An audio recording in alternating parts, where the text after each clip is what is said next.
যেহেতু আমি জানি আমি শিল্পমন্ত্রীর সঙ্গে কথা বলছি এবং সাধারণভাবে শিল্পের ওপরই ফোকাস রয়েছে, কিন্তু তাপসদা একই সঙ্গে সাম্প্রতিক আপনি আপনার পারমিশন নিয়ে আমি একদম সাম্প্রতিক ঘটনাক্রমের পরিপ্রেক্ষিতে একটু উত্তর কলকাতার দিকটাও তো নজর দিতে হবে। এবং তুমি বাংলার শিল্প থেকে উত্তর একটু তো উত্তর কলকাতায় যেতেই হবে, কারণ তাপস রায় যখন আমার মুখোমুখি এবং যখন সুদীপ বন্দ্যোপাধ্যায় তারা এখন ভালো তৃণমূল হয়ে এনসিপিআই এ মার্চ করেছেন, তাদের একদম পুরোভাগে রয়েছেন সুদীপ বন্দ্যোপাধ্যায়, যদিও একদম একটু পরে তার একদম ওয়াইল্ড কার্ড এন্ট্রি, এবং সেখানে দাঁড়িয়ে তারা বলছেন যে এনডিএর সঙ্গে তারা সুসম্পর্ক বজায় রাখবেন।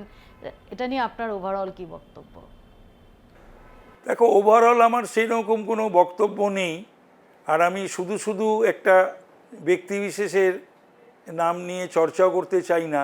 তবে এটা বলবো যে ওই ভদ্রলোক ছিল বলেই আমরা 4টে বিধানসভায় জিতেছি। ওই ভদ্রলোক ছিল বলেই 60টার মধ্যে বহু আসনে আমরা এবার ওয়ার্ডে জিতব এবং আমরা পুরসভা গঠন করব, ভোট করব, আমাদের মেয়র হবে এবার, বিজেপির মেয়র হবে এবার। তো সুতরাং তো এইগুলো যাদের বোঝাক তারা বুঝুক। আমাদের আনন্দ এবং খুশি হচ্ছে এইটাই, এক, তৃণমূলটা উঠে যাচ্ছে বা উঠে গেছে। মমতা ব্যানার্জির একটা শিক্ষার প্রয়োজন ছিল, পেয়েছে। ডেপো ছেলেটার একটা শিক্ষার দরকার ছিল, সেও পাচ্ছে, পেল। একজন রাজনীতি জেনে পেল, আর একজন রাজনীতি না করে না জেনে পেল।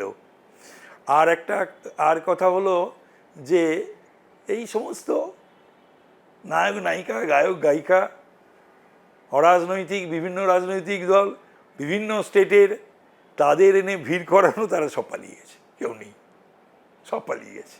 এবং এটা কিন্তু যে বলুক আর না বলুক, আমি তোমাকে বলছি, শোনো, এটা যে হবে পরিণতি, এটা আমি জানতাম, আমি বুঝতাম, আমি বলতাম।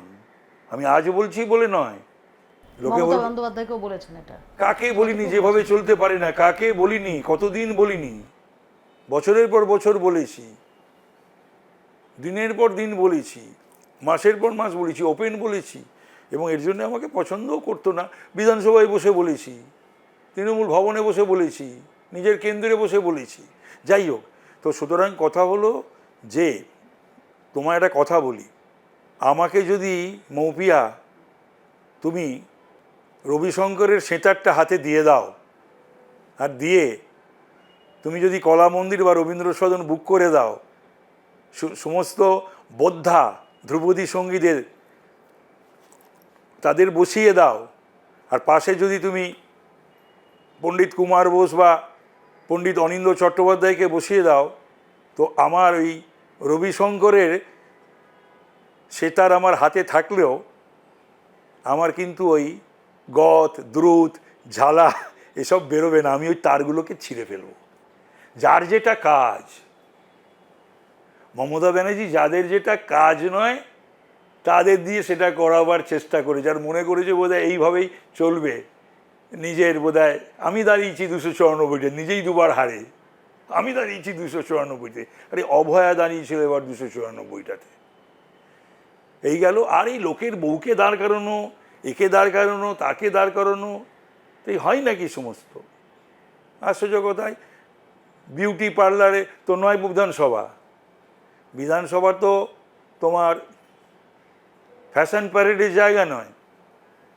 তো যা হওয়ার তাই হয়েছে।